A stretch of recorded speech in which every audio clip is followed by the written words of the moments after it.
what a pleasure it is to have you at Teacher Development Webinars, Dr. Ghazala. Over to you. Thank you very much, Amanullah. Can you hear me? Yes, I can. Okay. Bismillahirrahmanirrahim. Salam, Haq Mawjood. This in Sindhi means it acknowledges the presence of the truth. And then in Spanish, we say, hola, ¿cómo estás? Where does hola come from? So when I was living in California, I called up the water department one day, and the lady at the other end said, hola. So I said, hola. She said, you know, I'm looking at your name, Mrs. Rafiq, are you Muslim? So I said, I think so, but I don't know if everyone will agree because everyone has their own definition.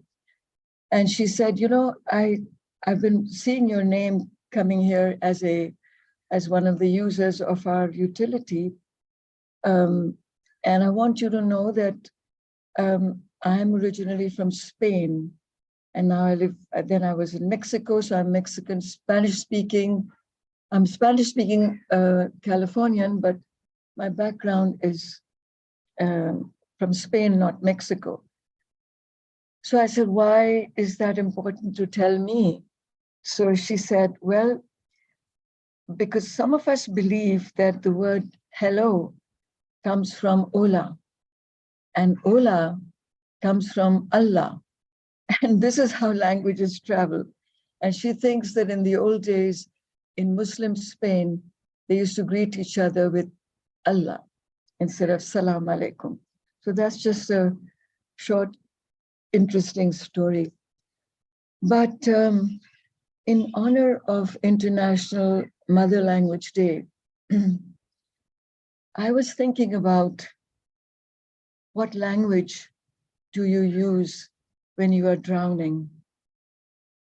Because Sindh, where we live, has been drowning in the floods, and before that in misgovernance, and today it is very surreal to speak about Language Day when Pakistan is rumored to be on the verge of default.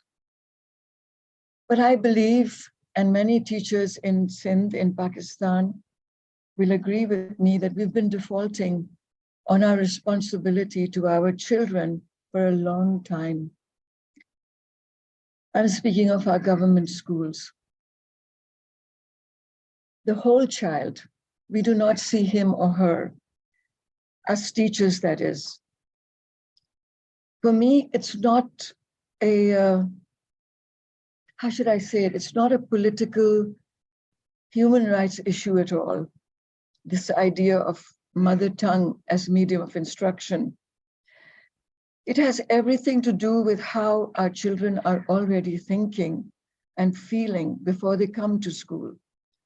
It's about respecting where the young human being already is. But who cares about that in Pakistan? And then there is the economics of it, the greed factor. But I'm getting ahead of myself. Let me give us a little bit of background. The history of Mother Language Day.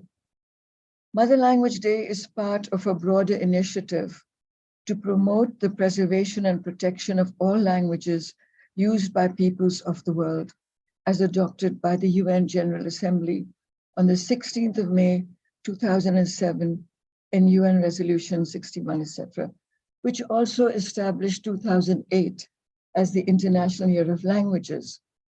Now, yesterday, when I was thinking about our meeting today, I started to browse a bit, and of course, Wikipedia was blocked. It's still blocked. We've got an issue with Wikipedia, and I hope that's resolved soon. The only thing I could find, because I wanted to think afresh about a subject I've been thinking of for so many years of my life, the only thing I could find was on Banglapedia. Banglapedia is the Bengali site. And it's very interesting that, I mean, that's the best place to be if you're talking about Mother Language Day, because that's where it all started. So I'll just read a little bit from this. The language movement began in 1948, and it reached its climax in the killing of 21st February 1952, which is the official International Mother Language Day. And it ended in the adoption of Bangla or Bengali as one of the state languages of Pakistan. But it is not that today. And you know the history. Some of you know it at least. The question as to what would be the state language of Pakistan was raised immediately after its creation. The central leaders and the Urdu-speaking intellectuals of Pakistan declared that Urdu would be the state language of Pakistan. And one can understand that from their point of view, just as Hindi was the state language of India. The students and intellectuals of East Pakistan, however, demanded that Bangla be made one of the state languages. After a lot of controversy over the language issue, the final demand from East Pakistan was that Bangla must be the official language and the medium of instruction in East Pakistan. And for the central government, they said it would be fine if one of the state languages, that it would be one of the state languages along with Urdu. So they had accepted Urdu as a state language for the whole of Pakistan. But for East Pakistan, they said the official language and the medium of instruction should be Bangla in East Pakistan. Now, I was thinking that had we agreed to that, maybe we would not have lost our beautiful Eastern wing. So it's worthwhile for all of you, it may be worthwhile for all of you to go on and read this Banglapedia, National Encyclopedia of Bangladesh, which tells you the history of how we got to this place. And then our great leaders, two of them, by the beginning of 1952, it says the language movement took a serious turn.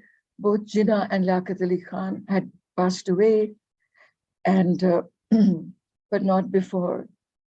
It says that Mr. Jinnah had said Urdu and only Urdu will be the language of Pakistan. So that's some of the background of this issue. I want us to fast forward to what happened just a few days ago. Now, we're in Pakistan with all our languages, but we kind of, without discussing it too much, many of us who are from different linguistic backgrounds, we acknowledge that Urdu is the lingua franca of Pakistan. There was an incident just a couple of days ago. Some of you who live in Pakistan may know about it. A school in North Karachi called the Civilization School, private English medium Civilization School. That's the title of the school. It's an upscale school, and you'll not find upscale schools in Urdu or Sindhi language. A man came on the internet, he came on the social media, and you could feel the pain in his voice. And he was speaking about the school. And he said, my child, whose name is Mustafa Atif, has been hurt by the school emotionally.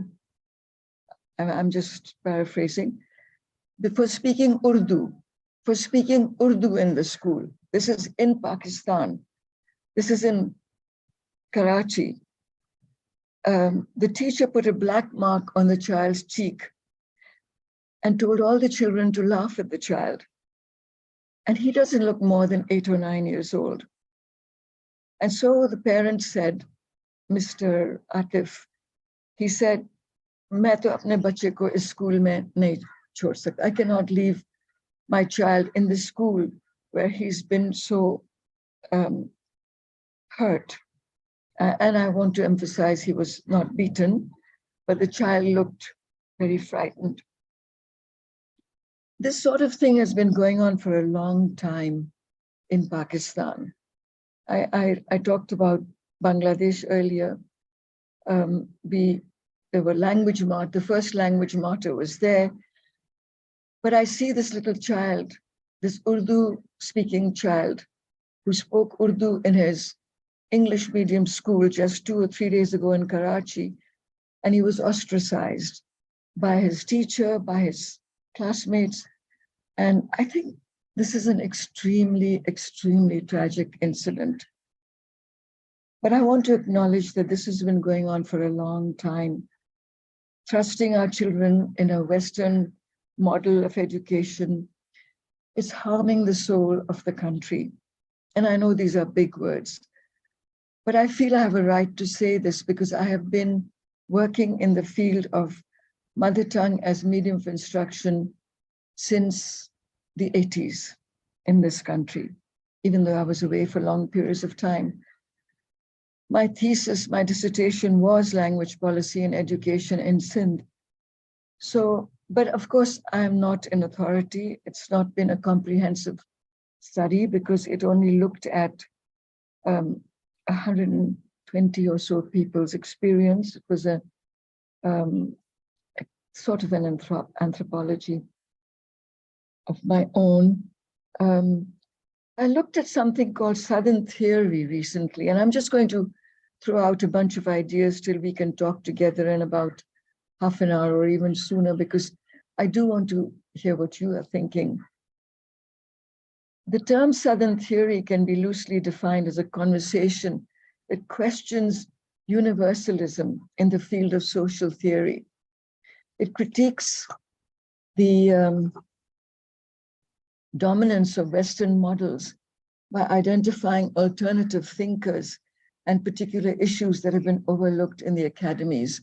And I think many of you, and I include myself in this group, many of us have been trying to figure out a way to serve our children, to serve our countries as best we can in the field of education. And we may have come across this stumbling block of, how things should be done, how things are done in the West.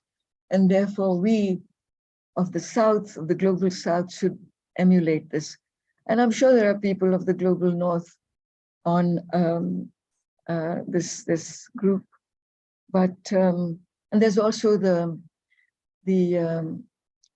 global North that is suffering, because I just looked at the experience of the Sami in Norway, whose language and culture was also suppressed. So I don't know, I have so many thoughts and they're all jumbled up here in my mind. That's why I told Amanullah that I really want this to be very inclusive. I feel we never teach our teachers to respect the child. We tell our teachers to go in and teach, but we don't spend enough time training them to respect the child, his home culture, his home language. Sometimes it looks to me that the whole country is on a reservation of indigenous people, and we're all white teachers somewhere in the US or Canada in the 40s or even the 50s, not really understanding our charges. My experience in Chanisargot, which is a suburb of, which is a inner city slum in Karachi, taught me a great deal. I spent about, I would say from 83 to 90, about 11 years there. And that led to my doctoral studies. I wasn't thinking of doctoral studies or anything there, I just wanted to help out. And I saw the discrimination of our children, of this multilingual, multi-ethnic, cosmopolitan place in the heart of Karachi. And the discrimination was based on the language they spoke, whether it was Sindhi or Balochi or Punjabi or Hindko, or from the Bagri population, they had the, I think it was Marwari or Dhatki from Tharparkar. And the odd thing was that the teachers who were discriminating against them were not only Urdu speaking teachers, they were also Sindhi and Balochi speaking teachers who felt that the children were somehow deficit in their thinking. The wonderful questions already coming in. So I framed my thesis on the basis of the 5 M's. If some of you have come across it, I don't think it's a great thesis, but this is how I boiled down what I was thinking, that the Sindhi language and many of our languages in this country were depressed, first because of the English, although ironically it was the English who promoted Sindhi over Farsi. And I titled that Macaulay, one of the 5 M's, and the other M was Millat, the state of Pakistan, the Urdu state of Pakistan, and then the military, and then lots of anecdotal things about that, and the Muhajirs who felt, well, we need a homeland. They were a people with a language, but without a land, so they wanted to assert themselves. And then there was Mehran, which is the Iranian name for Sindh. And so if you don't know, Iran was very dominant in Sindh once. But we identify with Mehran because it's a term of great endearment for Sindh.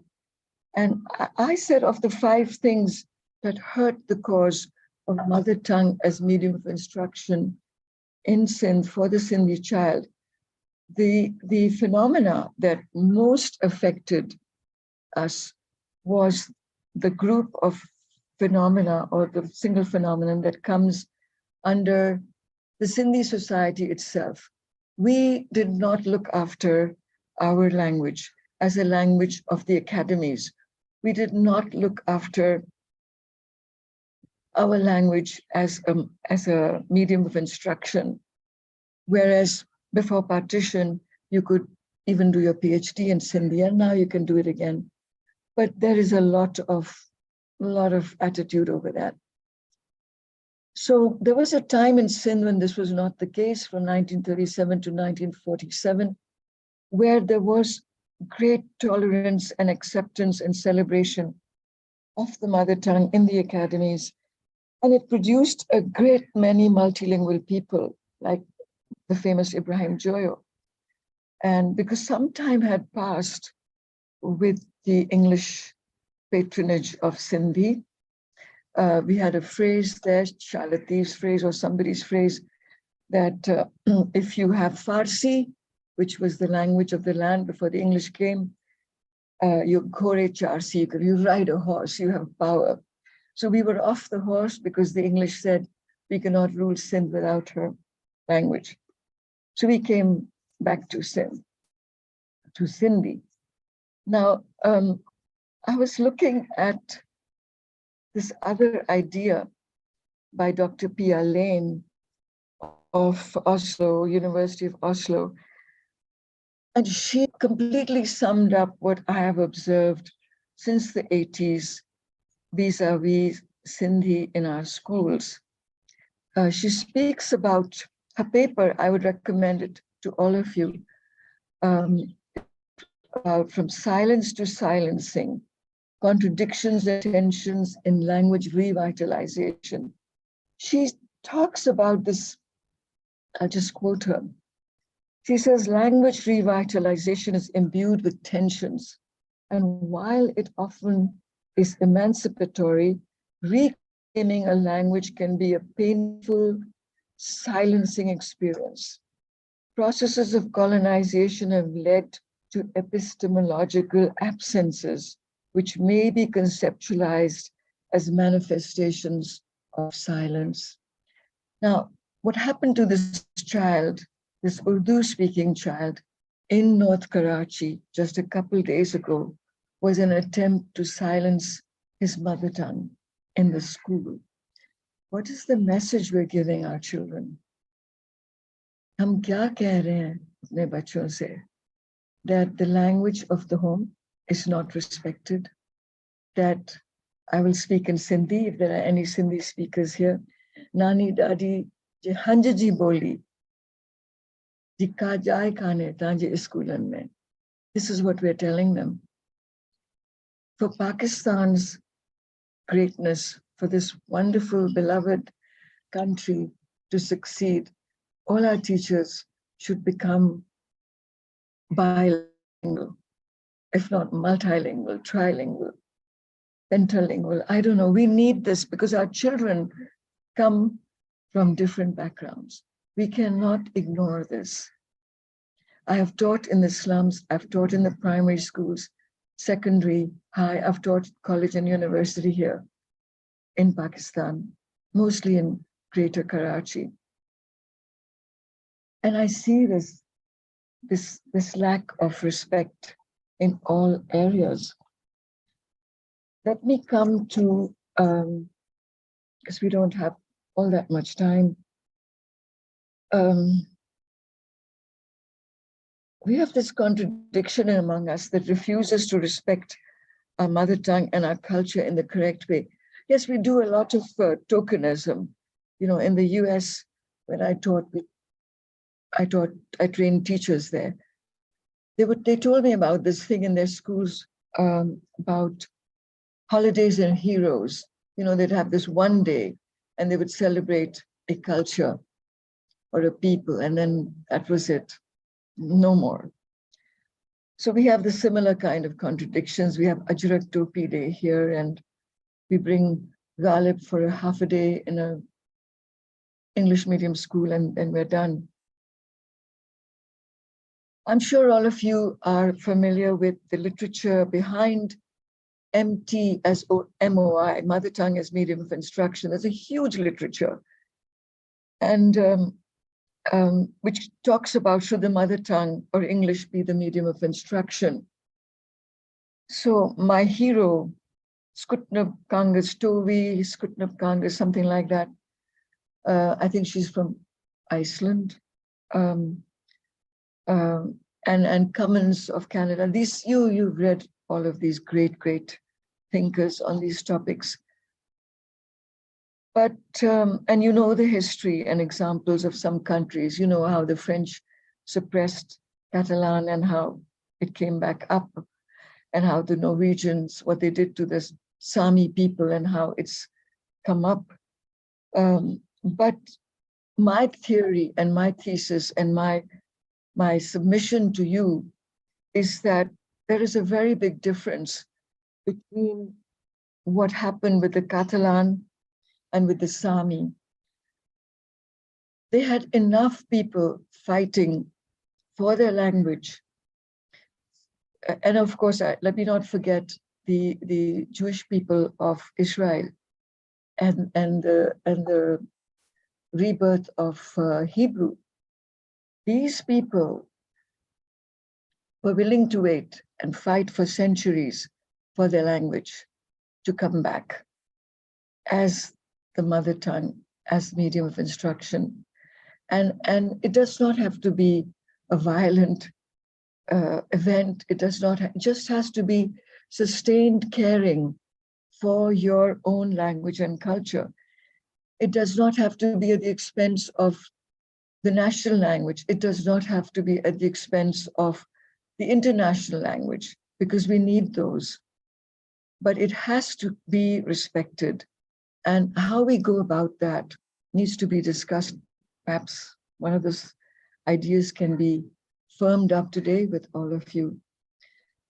What I saw was a general dumbing down, even recently, of any attempt to bring the mother tongue into the curriculum. If it was there, it would be dumbed down.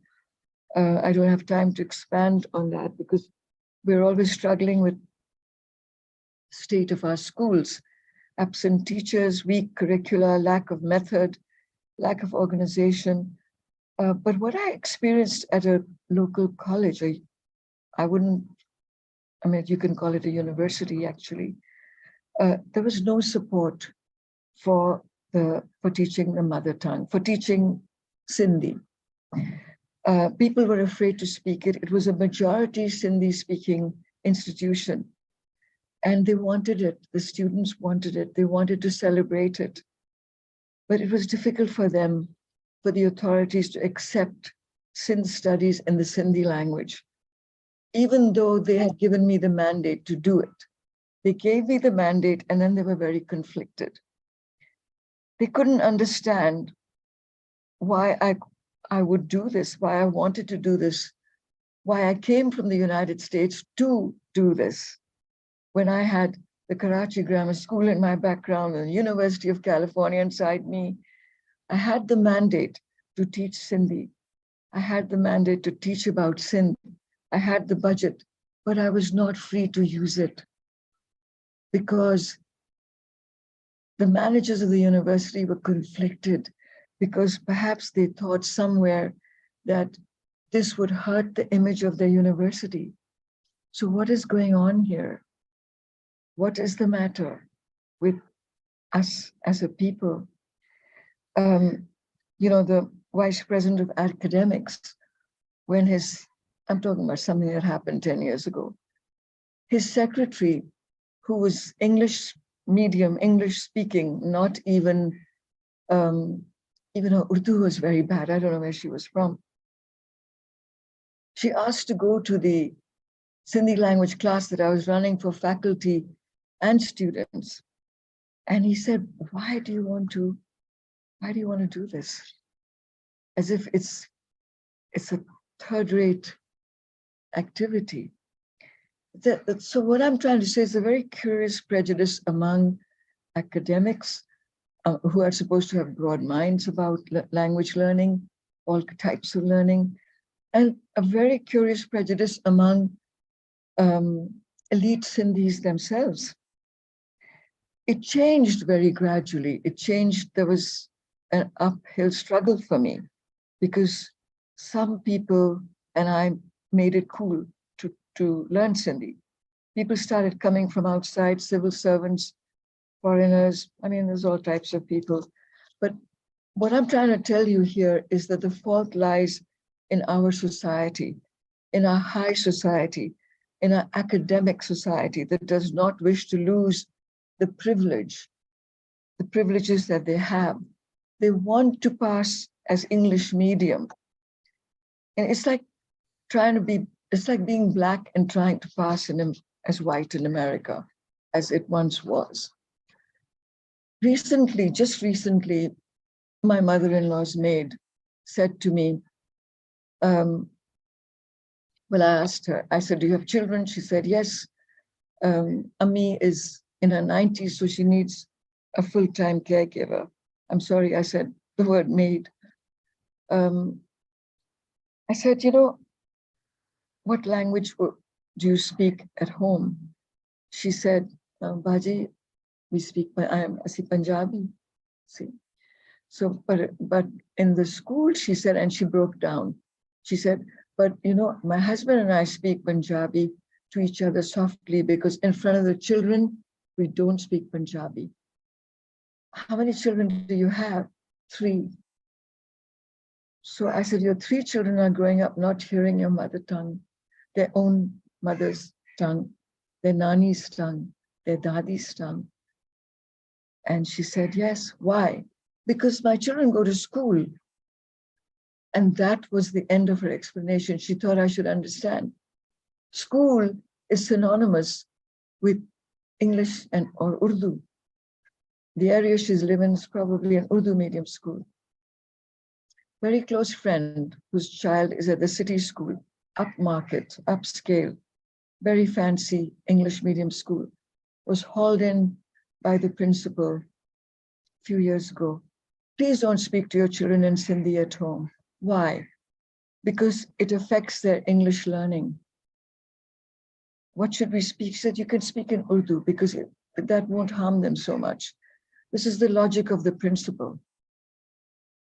I won't say which branch, so they can't sue me.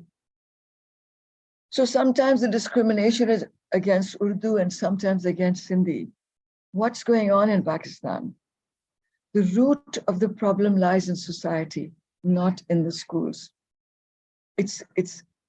You can go and mandate, you can go and legislate all you like, but we in Pakistan generally are not ready to embrace who we are. So the solution is not mother tongue instruction. This will not change the status of the language. It lies in society. The culture of the society that the school exists in, the solution lies in a deep discovery of our own self-respect as Pakistanis who speak many languages. And we need to give up our rancor, our divisiveness. Why would a neighborhood that identifies itself with MQM politics while it is struggling to come back to Karachi? And I sympathize with them. They are a people they're a language without a land. You know, it's easy for me. I am Sindhi in Sindh, right? With the Sindhu River. And Sindhi is my culture and it's all autochthonous. And so you must give people space. But why would a community which is mostly Urdu speaking, which is a large parts of Karachi, give space, care about the mother tongue education of Sindhi children in their schools? But think about this, my fellow teachers, a small community of Japanese or Korean community in Los Angeles can assert itself upon the Los Angeles Unified School District and say, we've got 16 children here and they need to learn Korean, or the 20 children here, they need to learn Japanese. They did it. So the context of the school or college or university, if it is different from the content you're trying to get across, it will never work. What can we do in our society so that more people care about our children's organic growth and their real needs? Because you know, the research says that the mother tongue or the home language should be the first language the child learns at school. You reinforce what's already there because, you know, the scaffolding is there. You build on that. So to be loved, respected, to be respected and encouraged. If you nurture that in the child, you have tremendous success. All the literature is out there. So don't you think that is best done in the home language? I also think of the teacher as mother and father. Think on this. I will stop now because I want to hear from you. Thank you.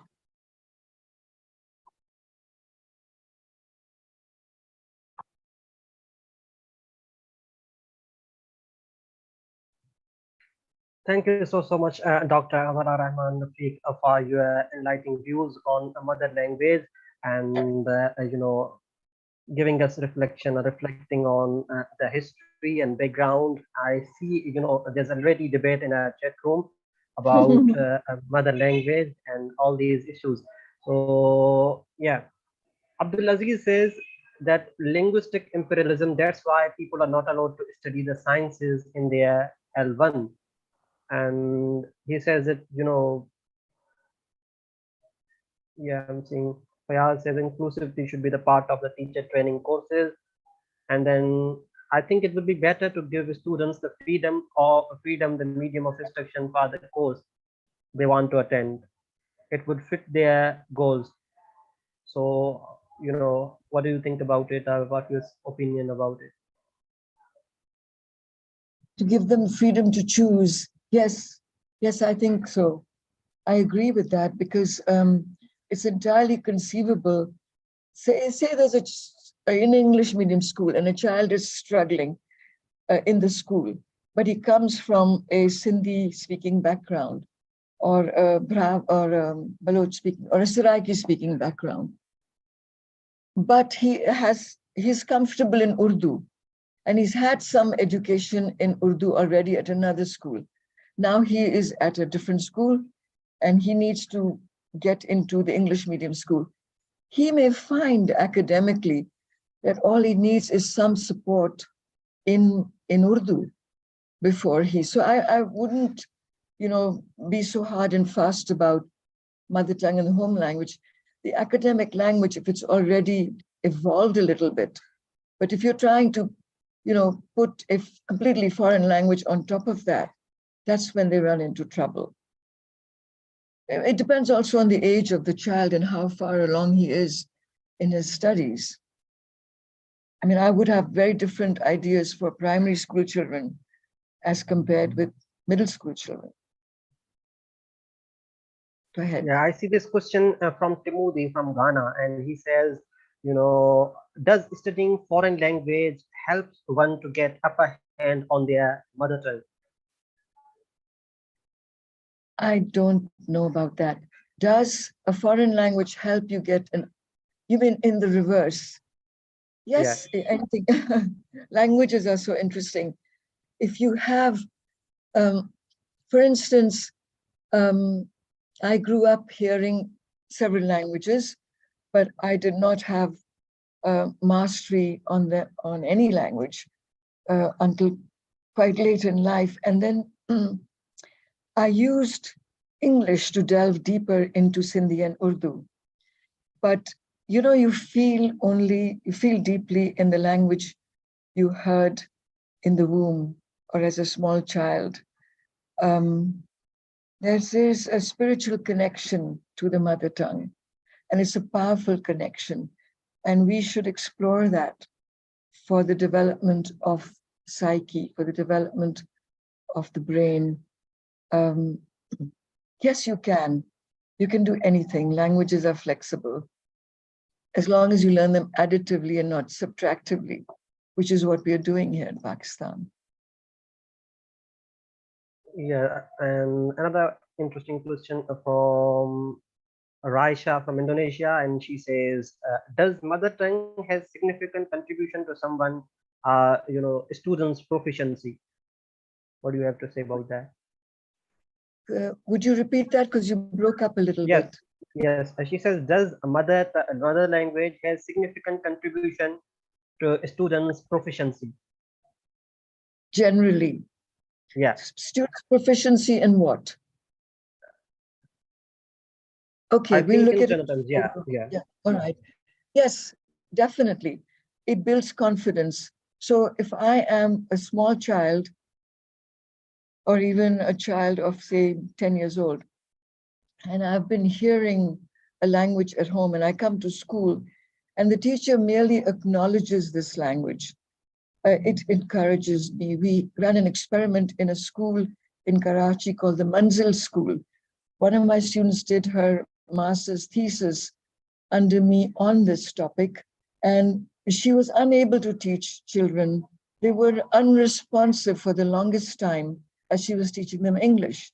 And one day she took the story, I think it was a story from Enid Blyton, a British children's story book, and she converted that story into the paradigm or the culture of the children's home area. And these are slum children in Karachi, but many of them were from the northern areas, from Kashmir and Hindko-speaking areas. And she used a few words from their background, and she told the story from their perspective. Within a week, they were happy to learning English words, which were matched to that story. It was a marvelous project with amazing success. So that's been done. It's been tried, tested, and it works. Yeah. Just want to sum this up. I just want to sum this up. Mother tongue as medium of instruction does help in general proficiency for all types of, not just language learning, for all types of learning. Great. So here is another question from Jawan Ahmed Mustafa, and he's, telling us about this argument where we see, mother tongue as hindrance while learning, second language and foreign languages. So your thoughts on that? I don't believe it's a hindrance. In fact, I think it's the other way around. I think you lose the child. The struggle is so great. This is my observation. Maybe yours is different.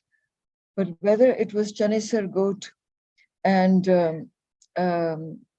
Bulle Joe on the beaches here in Karachi, or Lal Bakhar, or Gabopat. See, I have this experience of villages all along coastal Sindh, or Tata, wherever I went, and the literature shows internationally. The struggle is so great when you impose a foreign language on a child. Too many children across the world are doing school in a foreign language, in a language other than their home language. I think you can ease the struggle. I think you can make better learners. I think you can actually facilitate learning. It's not a hindrance. I think it's a help. The literature's out there. You strengthen the child in who he is. Because remember, language, culture, and identity are linked.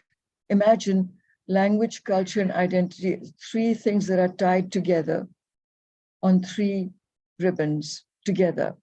You cut any one of them, you cause a certain disturbance. And that is why we have dropouts. At least this is my observation. That is why you have slow learners. That is why Pakistan is where it is. Big words, yes? I think we've not respected the child, his home language, his home culture. We've not respected ourselves. You build on what we already are. You can teach anything once you tell the child, you're okay the way you are.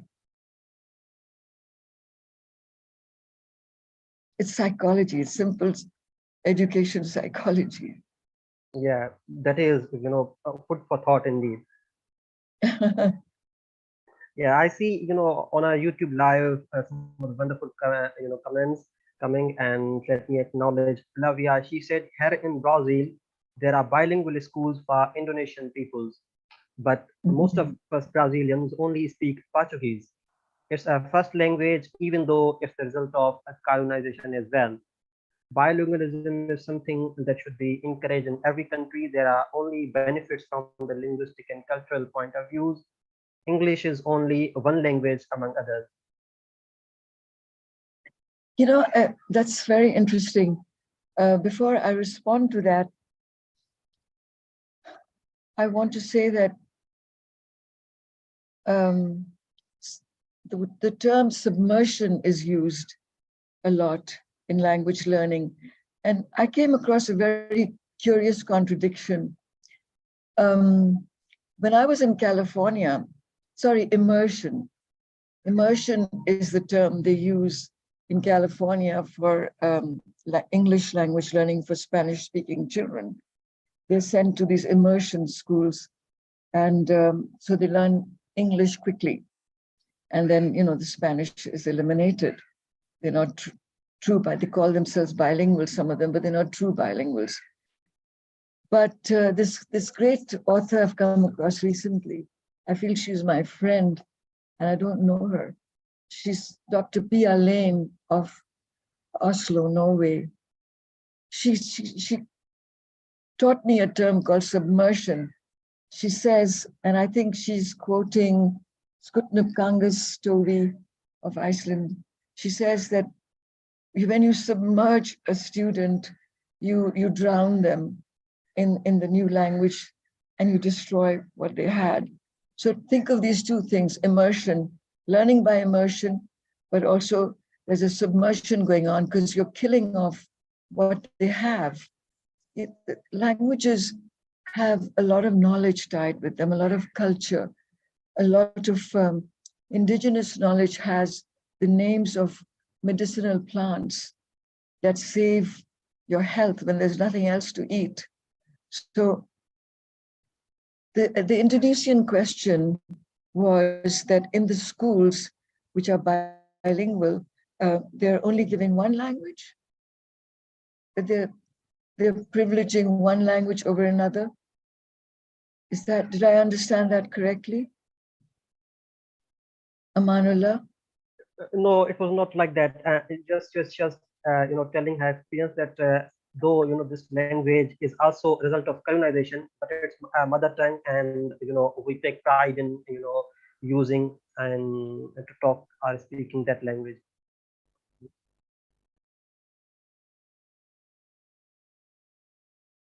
Sorry, it broke slightly.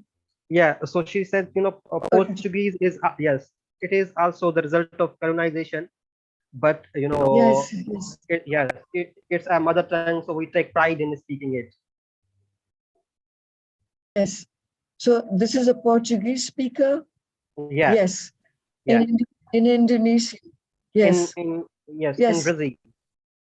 yes. So that is important. That is important to preserve what you have in your family. You know, it's in your own people, no matter where you are. But then you have to learn the language of the state to get along. Actually, if you look at the world, Amanullah, we all have mother tongues, we all have the national language, and we all have the international language. Very few people have the same one occurring in all three domains, right? Maybe only the English speaking people have it. The whole world is not English. And Britain has got the Scots and the Irish and the Welsh. And don't forget Braveheart, you know, if you've seen the Mhm. movie. Yeah, So, so I mean, there are these contradictions we can explore, but always preserve, my thesis is always preserve the mother tongue at all costs, even if you have to teach it at home privately. By all means, go learn what its school and the state requires, but protect the child's, this apparatus up here. There is a language learning apparatus which works best if you first, and if you first not just preserve, but you not just respect, but you find a way to keep beautifying what you already have. If you honor it, I've seen this, I've run experiments that I haven't written about, but I think people, different people around the world who are on this from different countries, they have an understanding for their own language because it's something you feel. It's not something, it is the stuff of academic research for sure, and we should do it. But it is also the stuff of poetry. I'll leave it at that. true. And yes, moving to other questions, Abdul Aziz says, why should I, as an Arab, study engineering, for instance, in English? Why should I, as an Arab? Study engineering, for instance, in English. Okay, Abdul Aziz, you have to, because all of the engineering knowledge has not been translated into Arabic. All of the engineering knowledge has been translated into Chinese. And guess where the Chinese are? Until you do that. So at the University of California in Santa Barbara, with a huge engineering department, there were Chinese students learning nanotechnology there. And my friends, my American friends, were teaching them English. She very soon found out that the Chinese students from Beijing University, wherever, had brought with them their Chinese textbooks in engineering, and they were already correcting the nanotechnology part of their textbooks whenever they learned something new. So you have to work very hard to come into the 21st century with engineering in Arabic. For now, you have to learn it in English. That's just Mhm. how it is.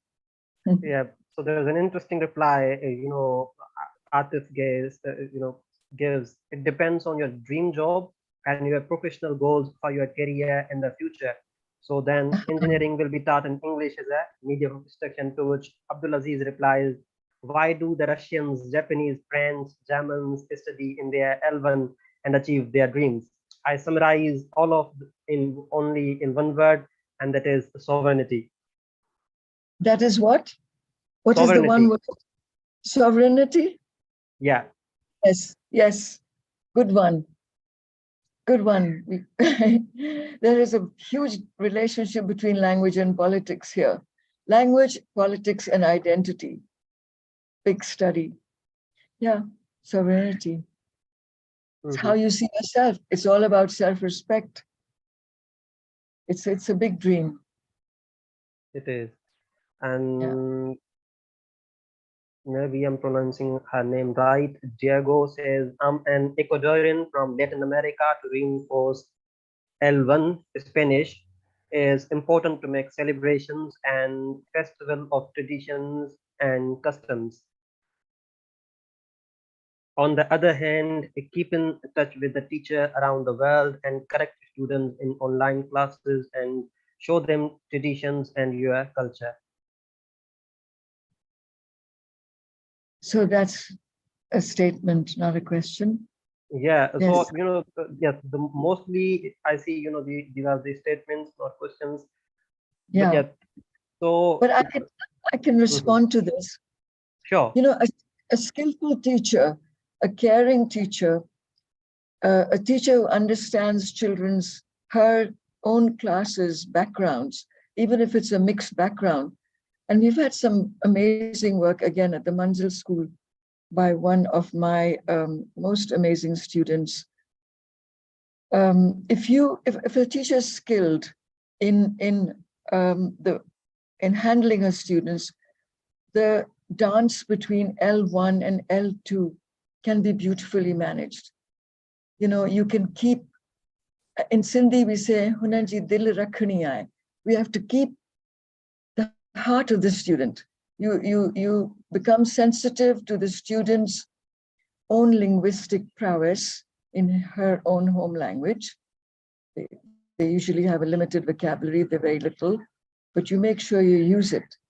And then you bring in the language you want to teach, and you play games and music and dance and things all around this. So the child sees the equal value of both languages, the language she has to learn, the language she knows. And I've seen many skillful teachers do this in a couple of countries. It's all about respect. We should not get so enchanted with the medium of instruction that we are slammed down our throat through the textbooks, through the curriculum. But then, you've got the principal on the top of our head, or the president of the university who's worried about images. But we need to work on this. Yes, I'm reading a question here about the Sure. multi-million dollar industry of English as a foreign language, of English only. It's a huge, huge business that is very difficult to fight, and we shouldn't fight it.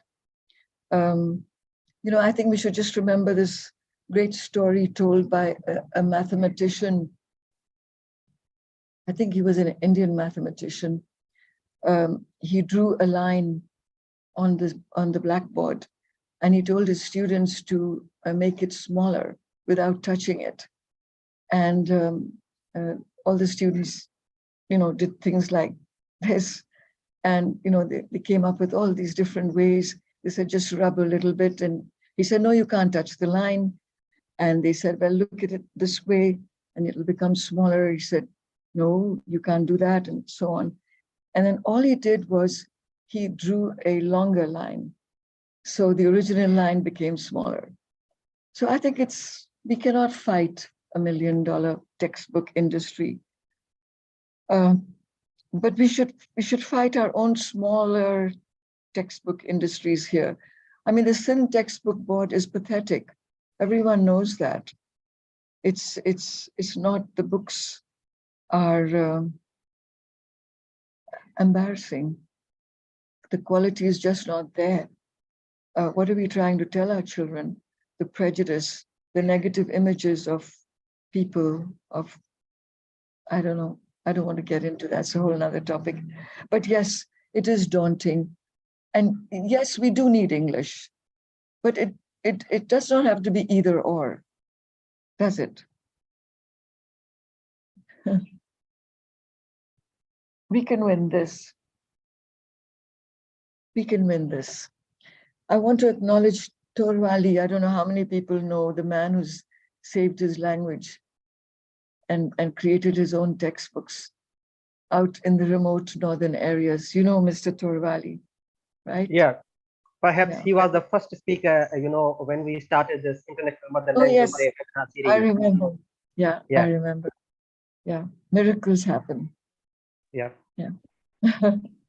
So thank you Shall we so take so much. one? Yes, thank Okay. you so much, Dr. Ghazala, for your kind and precious remarks and enlightening us on this very topic. And I really Mm. appreciate your time and expertise. So now, any final words, any final message? Well, I'll end with this person who's just written, let's work hard to keep our children, it's gone. Um, yes, let's work hard and let's work together. Let's share ideas. We are a multilingual, multi-ethnic, multi-religious world, but there's just one heart. The love is only one. There's only one heart. With one love, we'll care for our children. Yeah, so Mm. Sada Majood. It's Abdul Aziz who says, let's work hard to keep our first language, culture, and identity in our kids and let them fight for it. Goodbye. Thank you so much, Dr. Ghazala. Thanks very Thank much you. for Thank attending. you. Thank you all Thank you, for, Amanullah. Thank you, everyone. thank you, All everyone. right. Okay. For certificates, please email us at info.tdwebinars@gmail.com. And for our future webinars, you can register at www.tdwebinars.org. We are available on all our social media channels, Twitter, LinkedIn, Instagram, and Facebook. The recording of the webinar will also be available on Teacher Development Webinars YouTube channel. Thank you very much for attending, and we hope to see you in our next webinar. Thanks very much.